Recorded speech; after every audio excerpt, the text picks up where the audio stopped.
ప్రతి జిల్లాలో కూడా ఈ కార్యక్రమం ఎంతగానో విజయవంతమైంది. మహిళలు స్వచ్ఛందంగా తరలివచ్చి ఈ కూటమి పాలనలో తమకు రక్షణ లేదు అని చెప్పి గలమెత్తి మా పార్టీ చేస్తున్న ప్రోగ్రాంకి మద్దతు తెలియజేయడం జరిగింది.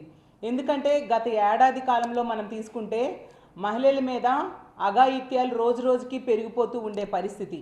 ఈ కూటమి ప్రభుత్వం మహిళలకి రక్షణ కల్పించలేని పరిస్థితిలో ఉంది. ఈరోజు తీసుకుంటే మొదటి ఏడాదిలోనే 188 మంది మహిళలు బాలికలు అత్యాచారానికి గురైతే 15 మందికి రేప్ చేసి చంపేయడం జరిగింది. మొన్ననే అసెంబ్లీ సాక్షిగా ప్రభుత్వమే చెప్పింది రోజుకి 70-80 కేసులు మహిళల మీద జరుగుతున్న అఘాయిత్యాల మీద కేసులు నమోదవుతున్నాయని. అంటే గంటకు 3-4 కేసులు నమోదవుతూ ఉండే పరిస్థితి. అంత దారుణమైన పరిస్థితులు ఈ రాష్ట్రంలో నెలకొని ఉన్నాయి. దాంతో మహిళలందరూ ఇంట్లో ఉన్న రక్షణ లేని పరిస్థితి, బయటికి వెళ్ళినా రక్షణ లేని పరిస్థితి, స్కూల్కి వెళ్ళినా రక్షణ లేదు, కాలేజ్కి వెళ్ళినా రక్షణ లేదు, పని ప్రదేశానికి వెళ్ళినా రక్షణ లేని పరిస్థితిలో బిక్కుబిక్కుమంటూ బ్రతికే పరిస్థితి ఈరోజు నెలకొని ఉంది. ఒకవైపు ఇచ్చిన హామీలు మహిళలకి ఎక్కువ ఇచ్చారు, ఏ ఒక్కటి కూడా అమలు చేయలేదు. ఇంకోవైపు మహిళల రక్షణని గాలికి వదిలేసిన పరిస్థితి మనందరము చూసాం. ఎంత దారుణం అంటే వీళ్ళు ఎంతసేపు కూడా ఈ కూటమి ప్రభుత్వం పోలీసుల్ని కక్ష సాధింపు రాజకీయాలకే వాడుతుండే పరిస్థితి. రెడ్ బుక్ రాజ్యాంగం అమలు మీద దృష్టి పెట్టారు తప్ప ఎక్కడ మహిళల మాన ప్రాణాలు రక్షించడం మీద, ప్రజల్ని రక్షించడం మీద దృష్టి పెట్టని పరిస్థితి మనం చూస్తూ ఉన్నాం. పోలీసుల్ని ఎంతసేపు కూడా ప్రతిపక్ష పార్టీ నాయకుల మీద అక్రమ కేసులు పెట్టడం, అక్రమ అరెస్టులు చేయడం మీదే దృష్టి పెడుతూ ఉన్నారు. అంటే రక్షక భటుల్ని వీళ్ళు భక్షక భటులుగా మార్చేసిన పరిస్థితి మనం ఈ రాష్ట్రంలో చూస్తూ ఉన్నాం. ఎంత దారుణం అంటే ప్రతి సందర్భంలో కూడా ఈ మహిళల మీద ఇలాంటి అఘాయిత్యాలు జరిగినప్పుడు ప్రభుత్వ వైఫల్యము, పోలీసుల వైఫల్యము, నిర్లక్ష్యము క్లియర్గా కనిపిస్తూ ఉంది. అనంతపురంలో మనం తీసుకుంటే చూసాం మొన్ననే ఎంత దారుణమైన సంఘటన అది. ఆ అమ్మాయి తన్మయ హత్య జరిగింది. చాలా ఘోరంగా 6 రోజుల క్రితమే ఆ అమ్మాయి కనిపించకపోతే తల్లిదండ్రులు కంప్లైంట్ ఇస్తే కనీసం స్పందించలేదు. పోలీసులు కానీ ప్రభుత్వం కానీ కనీసం స్పందించలేదు. మాట్లాడితే ప్రతిపక్ష పార్టీని అలాగే జగన్మోహన్ రెడ్డి గారిని దుమ్మెత్తిపోయడానికి ప్రెస్ ముందుకు వచ్చే ఈ హోమ్ మినిస్టర్ గారు అయితే దీని గురించి కనీసం ఎటువంటి స్పందన చేయని పరిస్థితి మనం చూసాము. అలాంటిది ఈ అమ్మాయిని 6 రోజులు ఆ తల్లిదండ్రులు వీళ్ళ మీద అనుమానం ఉందని ఫోన్ నెంబర్తో సహా ఇచ్చినా కూడా నిర్లక్ష్యం వహించడం వలన 6 రోజుల తర్వాత ఆ పాపను బ్రతికి తెమ్మని చెప్తే కుళ్ళిన శవమై వీళ్ళు అప్పచెప్పిన పరిస్థితి. సాక్షాత్తు ఎస్పీఏ చెప్పారు కదా, పోలీసుల నిర్లక్ష్యం వల్ల ఇది జరిగింది కాబట్టి సిఐని సస్పెండ్ చేస్తున్నామని. అంటే సిఐని సస్పెండ్ చేస్తే చేసిన తప్పు ఒప్పైపోతుందా? దీనికి డీజీపీ బాధ్యత వహించరా? ఎస్పీ బాధ్యత వహించరా? ముఖ్యంగా ఈ రాష్ట్ర ప్రభుత్వం బాధ్యత వహించాల్సిన అవసరం ఉందా లేదా? దీనికి నైతిక బాధ్యత వహిస్తూ ముఖ్యమంత్రి గారు, డిప్యూటీ సీఎం గారు, ముఖ్యంగా మహిళా హోంమంత్రి గారు రిజైన్ చేయాల్సిన అవసరం ఉందని మేము తెలియజేస్తూ ఉన్నాము. ఇది ముమ్మాటికి ప్రభుత్వ హత్య. 6 రోజులుగా తల్లిదండ్రులు చెప్తూ ఉన్నా వీళ్ళ మీద అనుమానం ఉంది అని తెలియజేస్తూ ఉన్నా నిర్లక్ష్యంగా, బాధ్యతారాహిత్యంగా ప్రభుత్వము పోలీసులు వ్యవహరించడం వల్ల జరిగిన హత్య అనేది క్లియర్గా అర్థమవుతూ ఉంది. మరి వీళ్ళందరూ బాధ్యత వహించాల్సిన అవసరం ఉందా లేదా? అంత దారుణంగా ఈరోజు ఈ రాష్ట్రంలో మహిళల భద్రత ఉండిన పరిస్థితి. అదే ఉమ్మడి అనంతపురం జిల్లా, ఇప్పుడు సత్యసాయి జిల్లాలో తీసుకుంటే రాప్తాడు నియోజకవర్గంలో ఎంత దారుణం. 14 సంవత్సరాల బాలికని 14 మంది టీడీపీ కార్యకర్తలు 6 నెలలుగా వీడియోలు తీస్తూ అత్యాచారం చేశారంటే అసలు మనము ఒక ప్రజాస్వామ్య దేశంలో ఉన్నామా? అసలు ఇక్కడ అంబేద్కర్ గారి రాజ్యాంగం అమలవుతుందా లేదా? ప్రజలకి కనీస హక్కులు ఉన్నాయా లేదా డౌట్ వచ్చే పరిస్థితి. ఈరోజు ఈ రాష్ట్రంలో ముఖ్యంగా మహిళలకి రక్షణ అనే హక్కుని కల్పించట్లేదు ఈ ఆంధ్రప్రదేశ్ రాష్ట్రంలో కూటమి ప్రభుత్వం. ఎంత దారుణంగా అంటే ఈ 14 మంది కూడా టీడీపీ కార్యకర్తలు. ఆ టీడీపీ కార్యకర్తల్ని నిన్నటి వరకు కూడా కనీసం అరెస్ట్ చేయలేదు. నిన్న మా పార్టీ నాయకులు వచ్చి అక్కడ ఆందోళన చేస్తే అప్పుడు కొద్ది మందిని అరెస్ట్ చేయడం జరిగింది. ఏంటిది? ఎంత దారుణమైన పరిస్థితుల, ఎన్ని సంఘటనలు, ఇలాంటి ఘోరమైన సంఘటనలు వినని రోజు లేదు. ఎంత దారుణంగా మహిళల రక్షణ వీళ్ళు గాలికి వదిలేయడం ఎంతవరకు సమంజసం?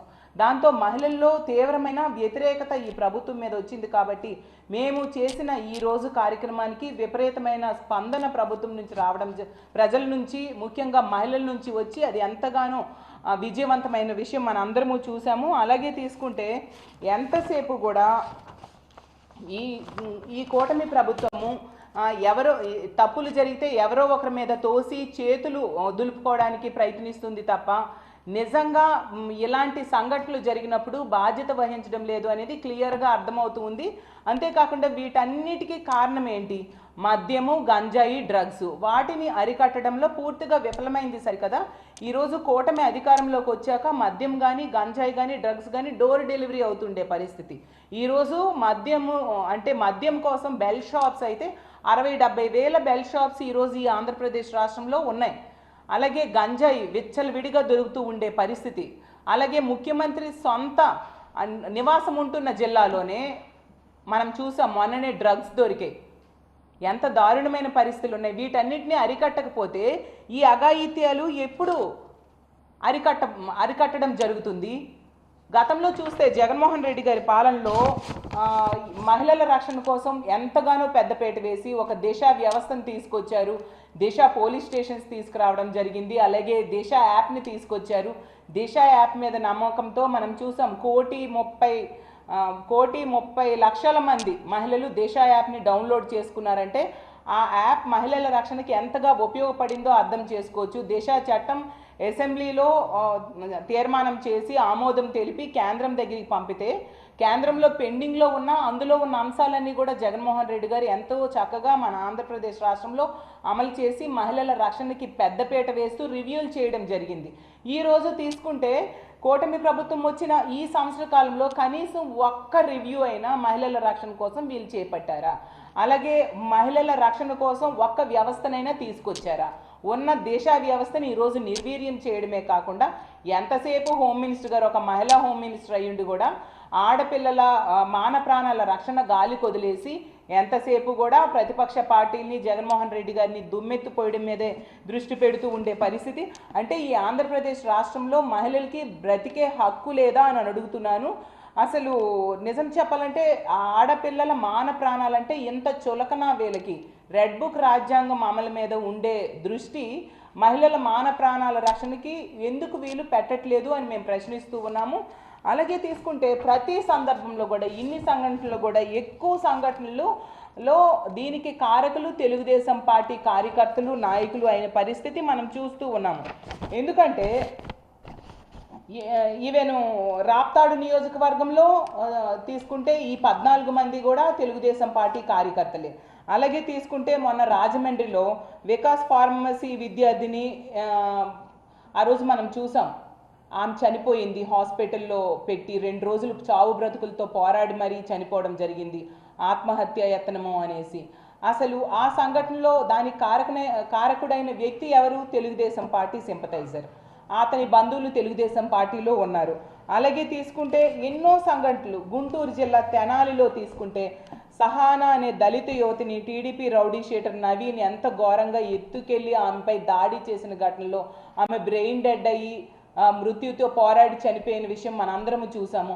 ఆ సంఘటనలో కనీసం ఈ ప్రభుత్వం స్పందించిందా? హోమ్ మినిస్టర్ ఏమైనా ఆ విషయంలో ఆమెకి అండగా నిలబడడం కానీ మెరుగైన వైద్యం కోసం చర్యలు తీసుకోమని ఆదేశాలు జారీ చేయడం కానీ ఏమీ చేయలేదు. మళ్ళీ జగనన్న వెళ్ళి ఆ అమ్మాయి చనిపోయాక ఆ కుటుంబాన్ని ఓదార్చడం జరిగింది తప్ప ఈ ప్రభుత్వం ఎటువంటి స్పందన లేని పరిస్థితి మనం చూసాము. అలాగే తీసుకుంటే తిరుపతిలో జనసేన లీడర్ కిరణ్ రాయల్ అనే వ్యక్తి లక్ష్మిని ఎలా మోసం చేశాడో ఆమె రోడ్డెక్కి మరీ చెప్పిన పరిస్థితి మనం చూసాం.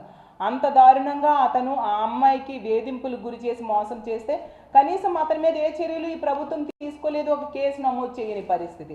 అలాగే టీడీపీ ఎమ్మెల్యే అయిన కొలిక్కపూడి శ్రీనివాస్ వేధింపుల వలన ఒక విఆర్ఓ ఆత్మహత్యాయత్నం, ఒక మహిళ విఆర్ఓ ఆత్మహత్యాయత్నం చేసుకుంది. మరి ఆ కొలికపూడి శ్రీనివాస్ అనే వ్యక్తి మీద ఏం కేసులు మీరు పెట్టారు? అలాగే టీడీపీ ఎమ్మెల్యే ఆదిమూలం అనే వ్యక్తి వలన ఒక మహిళ ఇబ్బందులకు గురై ఆమె ప్రెస్ మీట్ పెట్టి మరీ చెప్పింది. కానీ వీళ్ళు సెటిల్మెంట్ చేశారు తప్ప ఆదిమూలం అనే ఎమ్మెల్యే మీద ఎటువంటి చర్యలు తీసుకోలేదు, ఎటువంటి కేసు కూడా నమోదు చేయని పరిస్థితి మనం చూసాం. అలాగే తీసుకుంటే కాకినాడ రూరల్ జనసేన ఎమ్మెల్యే అనుచరులైతే పంచాయతీరాజ్ శాఖలో పనిచేసే ఫీల్డ్ అసిస్టెంట్ని ప్రతిసారి కూడా నెల నెల మామూలు ఇమ్మని ఇబ్బంది పెట్టడం వల్ల ఆమె ఆత్మహత్య యత్నం చేసుకున్న పరిస్థితి మనం చూసాం. ఎందుకంటే మామూలుైనా ఇవ్వాలి లేదా పక్కలోకి రావాలంటూ ఆమెను వేధించారని చెప్పి ఆమె ఆత్మహత్య ప్రయత్నం చేసింది. ఎంత దారుణమైన పరిస్థితులు! మరి ఆ అనుచరుల మీద ఏం కేసులు మీరు పెట్టారు? ఎటువంటి కేసులు లేని పరిస్థితి. అలాగే ముచ్చుమర్రి సంఘటన చూసాను, ఎంత దారుణంగా ఆ రోజు 9 ఏళ్ల బాలికని గ్యాంగ్ రేప్ చేసి మొక్కలుగా నరికేసి విసిరి పారేశారు. ఇప్పటికి కూడా ఆ డెడ్ బాడీని కనిపెట్టలేదు సరికదా. ఆ కుటుంబానికి ఎటువంటి సహాయము చేయని పరిస్థితి మనం చూసాము. అంతేకాకుండా సాక్షాత్తు హోమ్ మినిస్టర్ గారి నివాసం ఉంటున్న విశాఖపట్నంలో నీరబ్ శర్మ అనే వ్యక్తి అయితే ఒక అమ్మాయి